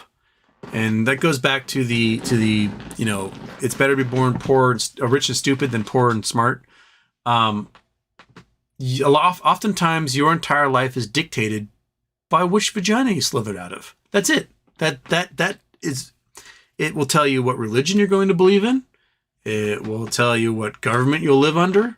It will tell you what socioeconomic status you'll likely live in for the rest of your life. That's just the way it is. And, if you ever, like, these fights over religion, that people have in various places, the only reason those folks believe in that religion is because their parents believed in it, and their parents believed in it, and their parents believed in it. It's if they've been born on the other side of that line, they may have had a completely different religion and be just as adamant and fundamentalist about it. So, if we live in a system where only the rich can go to college, then only the rich will be educated. And people who are rich do not necessarily provide a good enough perspective, a unique enough perspective to solve the world's problems or to create solutions or new business ideas. There's a lot of things that rich people, because they have not been challenged in their life, lack vision for. And so I firmly believe that anyone who wants to go to college should be able to go to college and not be crippled by debt. It's, the people I know, my age, who own homes, went to college for free. Or like their grandma or their dad or someone paid for college. Every single person I know who had college paid for, they own homes. They have huge investment portfolios. They're doing so much better than everyone else who had to take student loans. To everyone I know who's take student loans, there's not a chance in hell to own a home anytime in their lifetime. So it just isn't going to happen because their student loan expenses are so high and the interest rates are so high and the minimum payments are so high that they just won't be able to save the money and they'll never pay off their loans. I dated a girl who her parents were from the Dominican Republic. And she was the first person her family go to school. And she got accepted to USC. Like, if you get accepted to a school like USC and you're the first person in your family to have the chance to go to college, you take it. You take on the loans, you do whatever you can to go to that school. And then she got into Yale for grad school. She's a smart cookie. Goes to grad school for Yale. She graduates. I think when she graduated, she had like $140,000 in loans between the two schools, which is not much compared to what it could have been because she had lots of scholarships. For 15 years, she's been paying off her student loans religiously. And for 15 years, what she owes has gone from $140,000 to $210,000. She has not paid off a penny of principal. And in those 15 years, she's paid more than $140,000 towards her student loans. So she's paid more than what she borrowed into her student loans, and it's still in arrears, and she owes more than she did when she left school. It's a stupid ass system. And we're taking the best and brightest we have, and we are crippling them in this crappy system we have. We do it with medical debt too in this country. You know, we could easily have a government-funded universal healthcare program that would cost us between $3,000 and $4,000 per person in this country, immediately saving us $2.5 trillion a year. And not have to worry about medical bills for anyone. You can just go to the doctor, get your thing done, go home, not have to worry about stuff. But no, we won't do that. Instead, we'll devote 1/6 of our entire economy to healthcare, and then have some of the worst access to healthcare in the world. There are third world countries that have better access to healthcare than Americans do. So there's a lot of stuff we need to fix, and we can improve the quality of life in Americans. We could reduce the neuroses that Americans have. Americans are like the most neurotic country on earth. We're crazy. We are absolutely stress levels going through the roof. We're worried about everything because at any moment something can go wrong. And if you have an expense that's more than $400, you're screwed. The average American cannot handle an expense more than $400. They don't have the savings for it. And we created that system by having crappy healthcare, a crappy education system, and a terrible regressive tax structure that rewards the rich people. So there's also things we can fix with this. Fortunato 2. Fortunato 2. I'm going to make it so I can read my handwriting. Fortunato 2. Bam. Andrew Stewart. Awesome. Andrew Stewart. Bam. That puts us at what? 80? $1,085. So good.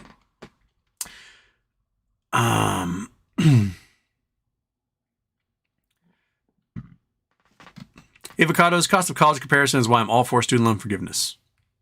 Just delete it. Just be like, this system's stupid. Fix the system.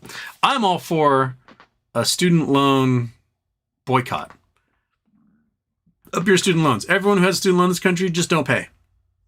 Oh, you're going to go to default. Oh, graduation. They're not going to do that for 100 million people. They're going to be like, oh, shit. The entire country is not paying their student loans. Congress, do something. And the only response Congress is going to be able to come up with is forgive everything. Just boycott student loans, man. DJ, thanks, Ava. I'm going to have to whip up a design illustrator for the bolts for Boeing. Avocado student loans have been predatory for the last 20 years. They've been predatory for a long time. But when the Bush administration came in, one of the things they did was they attached the interest rates to the market. And the interest rates were actually higher than market. So under the Clinton administration, your interest rates were like 1%.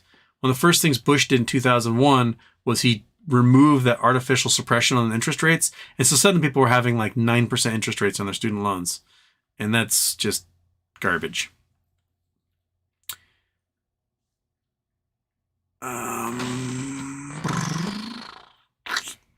Yogi, will Gardner be free to speak MMAP before GP? I can't wait. I don't know if he ever will. He won't come on the show. I've asked him. He's like, no. So I don't think that's going to happen. So he tweets out really angry about Nextbridge all the time to members of Congress and stuff. Clint Eastwood, the Clint Eastwood is here. Happy birthday. Why don't kids walk home from school? Is that a joke or is that an honest question? I walked home from school. I lived near school. I walked home. At least when I was in middle school and high school, I lived near the school. I don't know. My problem is why don't kids ride the bus anymore? I have an elementary school just up the street from me, like 2 blocks away. And every afternoon at 3:00 for the next hour, is this giant traffic jam of parents picking their kids up. Put them on the bus, you clowns. Can you imagine, if you're a parent, can you imagine having like an extra hour, 2 hours a day of freedom of not being in a car, and you choose to get into your car, get into a giant line, wait for your precious little babies to get in the car with you, and be stuck in that traffic jam for another hour until you can finally like leave the parking lot and drive home. Meanwhile, your kid could just get in the bus and leave, and you could be at home right now. Like, why oh, the bus is for poor people. I don't want my child to look poor. Put them on the stupid bus. A, it forces them to socialize with other children. It makes them ready for society. B, it stops coddling them so that they were prepared to like enter society and ride things like public transportation so we can save the environment. But no, you got to be in your giant friggin' G-Wagon waiting for Cody to get out of his second grade class because it's too scary for him to be on the bus. I don't want him to like walk home from the bus stop. What if there's evil people out there? Dude, just put the kid in the bus. Let him experience the world. It make it so I can leave my neighborhood at 3 o'clock in the afternoon because I can't because your freaking SUVs, luxury SUVs are all over the place. Just let them force them. Here's what I do. If I ran an elementary school, I would say your kid can ride the bus for free, but if you want to pick your kid up, it's $100 a day.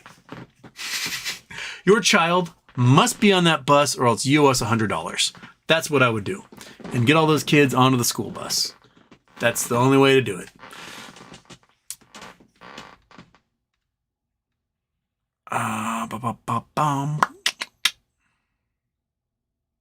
Triple booby intro. It's like Total Recall. Sorry, kids, like the blue sky code. Fantastic. Send them. Send me a message on Reddit, and I'll get you blue sky codes.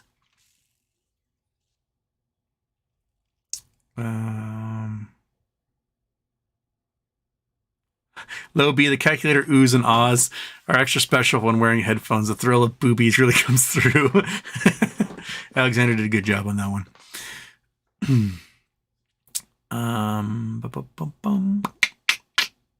Aren't your friend think the rules might have changed on doggies? Well, quarantine, when I first moved to Hawaii for school, quarantine was still 6 months, which was insane. There's an article about the first St. Bernards coming to Hawaii and ended up like living down the street from me, which those dogs just look like they're miserable the entire time. Just melting. No shade. The sun just beat down on them. But anyway, they'd spent 6 months in quarantine before they're allowed to like in the people's house, which is that's just such a long chunk of a dog's life. It seems almost unfair to do that to them. Like they only get to live sometimes 10 years and you just took like 5% of its life and put it in a cage in quarantine. Like that just doesn't seem cool to do to them.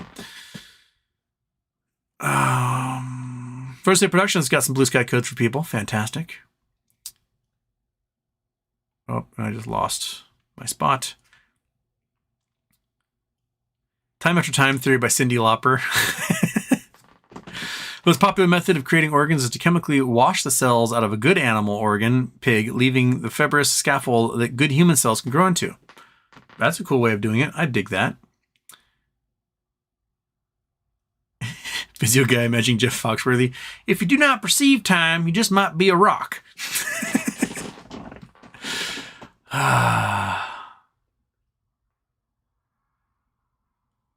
Peter Brand says the cells are easy to grow. The framework to grow into is the hard part. All right. DJ may be on the cusp of growing all our organs with that sort of body hack.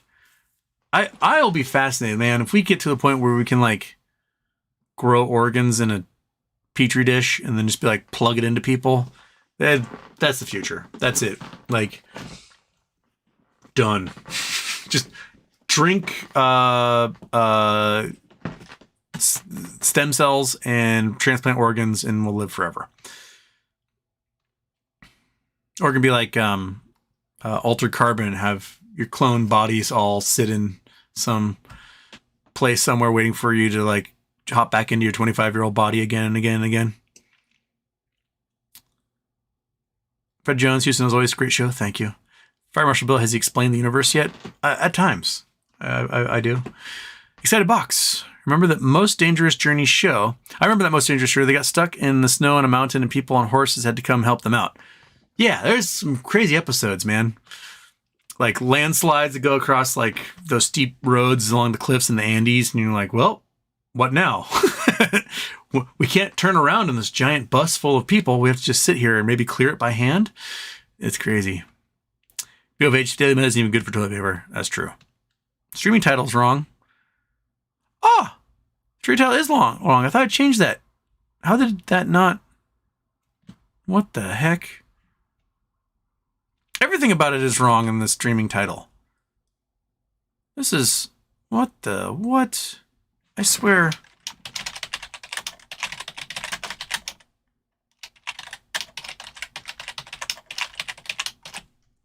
Okay. That should be... I swear to God, I changed all this crap. How come that... Oh my goodness.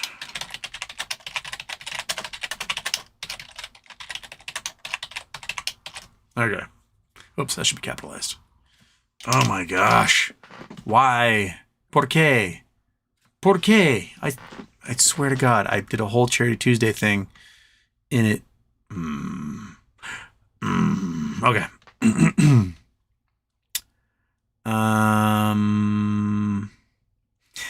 Julio, Kelsey Swift 2024. Mr. Osuna, cat name suggestions: Turkey, Misbehavior, Elf Mints, Mistletoe and Brine, Gary Sack, Ruth's Baubles, Mucky Russell, Sprouts Blackburn. I dig it.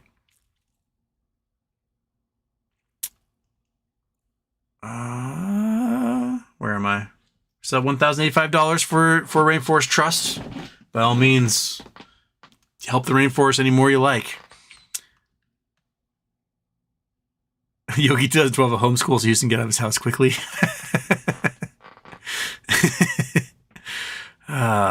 Okay. J-Dog, Google and AMD still dropping. Add your friend, you might want a Charity Tuesday intro. Yeah, generic Charity Tuesday intro probably pretty good. Yeah. I can appreciate that.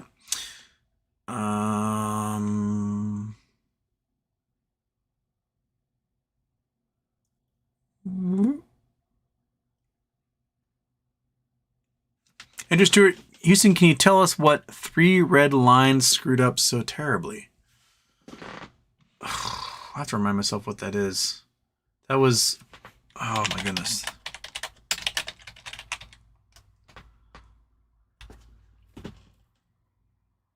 Oh yeah, the Metro put caps on debt to cash, debt to assets, and debt to equity ratios as property develop. Yeah, property developers provide more details about their debts. Yes. That's the Chinese policy for these property guys, and it didn't work because they were Ponzi scheming. That's why. That's where it went wrong.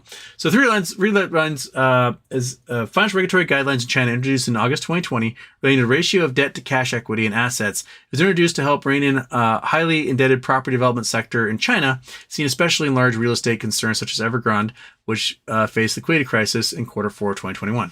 Basically, because Evergrande was taking deposits on construction. So you're a family, you want to buy a 3-bedroom condo. You got money from your aunts and uncles and grandma and everything. You put your money together and you put like $150,000 down to pay for a condo that's supposed to be finished in 2 years. You're like, cool. In 2 years, I'll move into this condo. I got equity. I got a place to live. I'm good to go. The thing is that Evergrande was having cost overruns due to probably stealing money, be my guess. And they were using that $150,000 to pay for developments that were still being completed. And so your development would only get funded as if a future development got paid for by other people. The big problem is that a lot of Chinese real estate was a greater fool fallacy because of the tofu dang construction. So some companies, like Country Garden and Evergrande and others, they built these tofu dang properties that were never meant to have anybody live in them whatsoever. So they build a scaffold. And all it was a place to store wealth. No one intended to live there. There were no stairwells. There wasn't electricity. There weren't windows. Because the only way you can get a husband or a wife in China is if you own property. Because there's a giant discrepancy between the number of women and the number of men. And if you couldn't own property, there was nothing you could do like dowry-wise to entice a bride. And so you would buy this piece of shit, hole in a tower out in the middle of nowhere where no one lived, and you'd be like, hey, I own property. And your prospective bride would be like, oh boy, I need a dowry. So then you would sell that fake piece of property to the next idiot who wanted to get a wife. And eventually they ran out of people to sell that property to. It would work its way down the line, and eventually they're like, I don't need that property. And so there were no one left to buy it, because now no one wants to get married in China and have a wife and kids because they can't afford it. And they're really like, the government is trying to figure out how to get people to have kids. China had the lowest birth rate it's ever had, even when the one-child policy was going on, because no one can afford kids because no one has jobs that are in the childbearing age. And so when the tofu dang construction started collapsing, they were using the money from that to build legit homes, and that money disappeared. So then they're like, oh shit, we have to use the money from the legit homes to build the ones we're currently building, and then we have to hope that the next group pays enough to get this. And by then the money was gone. COVID hit. Zoinks! It's all gone. It's the Lord yeeteth, the Lord yoinketh away. That's what China had discovered on that. So it was too late for the 3 red lines policy for them, because they'd already collapsed the tofu dang greater fool fallacy crap homes that were funding the legit homes people actually need to live in. And that's that. So now China has to go mow down ghost cities all over the country, probably turn them back into farm fields so they can feed the people they have. And there you go.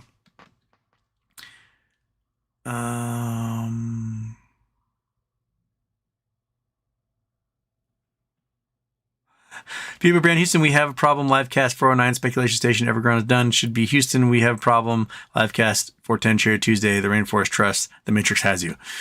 Yeah, it does. I don't know what's going on there. Why, Tyler? Any news on BBBY? Jay Powell is calling. No news specifically. Just sit and wait for the pump and dump to finally be done. That's hopefully sooner than later. Hopefully it's either dismissed entirely or the plan administrator gets made the plaintiff, and then there's a settlement and it's over with. It's done. So Yogi 2012, you see the video of them saying pussy in the West Virginia legislature? Showing you Reddit. Yes. I love it when legislators do this thing. They're like, these are the things that children can find in the library at their school. And they like read the passage that's, and then he wanted to eat some pussy and then do some pussy. And you're like, well, now that's in the record, and any child can read the legislative record in the State House of Tennessee, and then they can read all about that thing you just did. And now you want to pull that book from the school library. Meanwhile, that kid is on YouPorn or whatever on his phone at lunch in the school cafeteria, learning everything he possibly could about sex and sexuality inside the walls of your school. That kid's not reading books. So, good luck with that. Beaver Brand threw my back out. It lasted 2 whole weeks. Decided everything they could to shame me for taking care of myself instead of creating more damage to myself. Dude, you throw your back out, there's nothing you can do. You just gotta like sit there and then hope that muscle fixes or that little bit of your spine returns where it should be. Just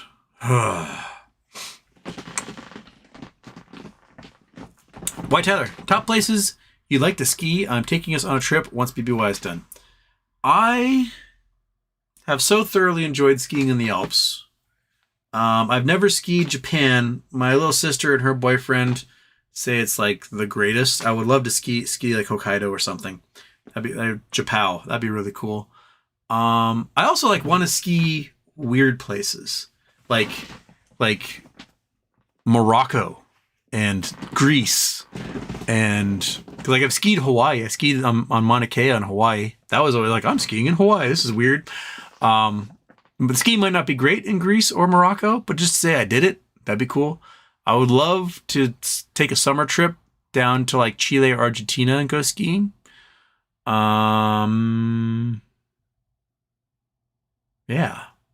I don't know what like I've not had too much chance to travel the world and see places. There's a really cool spot in Quebec that I've always wanted to ski. That's on the edge of the St. Lawrence River. So you're on a plateau above the river, and the ski resort like that starts at the top of the mountain, and you ski down to the river below. I always thought that'd be kind of cool to see because it's like a reverse ski mountain. Because normally the lodge is at the bottom, and you have to go up and ski down. You start at the top, and the lift takes you from the bottom to the top. So I thought that's kind of a cool idea. Stonebreaker's got in here. I just noticed that. Stonebreaker. Boom. Cade McFadden. Thank you, Cade. McFadden. Boom. That button puts us over $1,100. Yeah, we're $1,110. With 3 minutes to go before Houston's going to run away. Coffee Donuts and Homer. BTW, my shoulder was out and it took about $1,000 worth of massages to fix it. That's happened to me too. I remember once I had like a few minutes to go to work and I was like, oh, I got enough time. I can unload the dishwasher. So I unloaded the dishwasher and then I dropped a cup on the floor and I went down to get it and I forgot the cabinet that has like the pots and pans in it was open. I went to go get it and I cracked my jaw and knocked myself out. I absolutely just cut my face, had this giant hematoma on my head. Woke up, I don't know how, 30 seconds later or whatever. I was like, I'm late for work. And I patched up my face best I could and I ran out there. Well, my arm wasn't working very well. I did something when I fell that my shoulder, like, I felt like raindrops were on my arm, like just like raindrops falling on my arm, and my hand couldn't grip very strong. I was like, what did I do? And a coworker found a knot in my shoulder and just, she said it felt like a ribbon had been like twisted and went bing, bing, bing, bing, bing, bing, bing, bing, bing, bing. All of a sudden it snapped and this like flood of feeling rushed down my arm. It was wild. It was such a crazy, crazy feeling. Coffee Donuts and Homer. Insurance should cover anything we need to get back in shape. Yes, it should. Baby Brand, I'm not going to doubt those could have helped, but the clicking and grinding I could feel was enough reason not to do it. It's good now. Things are settled back in place. Muscles are repairing. Good. Top place to ski, snow, water, ice. And Nick Houston, still researching buying used car for my son. Is it possible for a layperson to buy a car from a car auction, or is it just for dealers? Also, are car brokers worth extra cost? I've never used a car broker. I've always done myself. Yeah, a layperson can buy from auctions. There's usually local auction houses that have consignments for cars where you are. The big ones around here, we've got Ritchie Brothers, we have Stokes Auction, and James G. Murphy Auction. Lay people can buy the cars from there. Like, if you're going to buy from insurance auctions, sometimes you have to have a broker license to do that. But you can always search like no license required, and they'll show you which cards you can get. A lot of the ones in insurance auctions, though, you're going to have to fix. There's something wrong with them. They got in an accident, the engine fell out, whatever. So expect when you buy from one of those auctions that something's going to need some serious work. When you buy from like a local consignment auction, oftentimes you can go and you can like drive the car ahead of time, like the week ahead of time, like, hey, can I take this for a test drive? And like, yeah, sure. So you can drive it, have it checked out by a mechanic, all that stuff. And then know like, hey, I'm going to bid on this car. I've always gotten screaming deals when I bought a car at auction. Like, remember a few years ago, I bought a 2010 Dodge Avenger SRT. Leather interior, it's a lower end sedan. Got some pep to it, had all the luxury features in it. I got it for $1,000. I put new brakes on it for like $200 and flipped it for $5,000. So like it can happen. Yeah, so I've always had pretty good deals. Even like if I buy a car at auction, I still expect to put $1,000 into it just because it might need things. It might need a belt change. It might need a new headlight. It might need, a suspension component or something. So I just expect, like, it's at the auction for a reason, but I'm gonna pay this much for it, expect to put this much into it, and then have it be worth 2-3 times that when I'm done. Confidence at home or GOP House should love to go after SEC and FINRA, or is the money more important to them? I still think this is honestly the most bipartisan thing we could possibly have. Is Democrats love regulating financial markets, and Republicans love they absolutely love to rip into the regulators. So this seems to be like something that should bring them all together. Peter Brand, we had a cold snap, then flooding. Local ants were moving in to flee the bad weather. They've been using my kitchen as a dumping ground for the dead.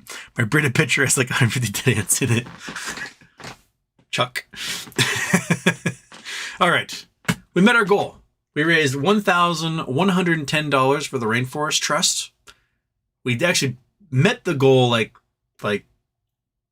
40 minutes into the show. So, good job, people. I plan on doing a show at some point tomorrow. I have no idea if it'll be daytime or nighttime or what. We'll figure it out. And if any other interesting happens, I am hungry. I need to go eat some food. I want to thank you all for donating. And again, if you are watching the show at home later, you can always hit the donate button, which I think is right below Chupa Batman, and contribute to it. If you send me the receipt, I can always include you in whatever raffle I'm doing. I've got to figure out what I am going to be raffling. What will I be raffling, Kitty? Yeah? I'm going to raffle you off? Everyone going to get some time with the fat cat? Is that what we're going to do? You want to go to Belgium? Where are you going? What's happening? What's happening, fatso?